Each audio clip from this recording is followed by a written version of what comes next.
मोरे घर पनिया पिलाई दी है जान गे, कफन ओढ़ाई दी है टूटत ही जब प्राण गे।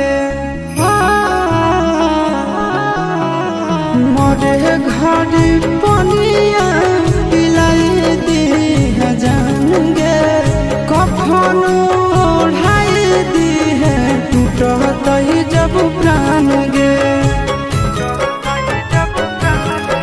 हगे हमारा से तोरा जाती प्यार होता भेंट सक छात कर लगे।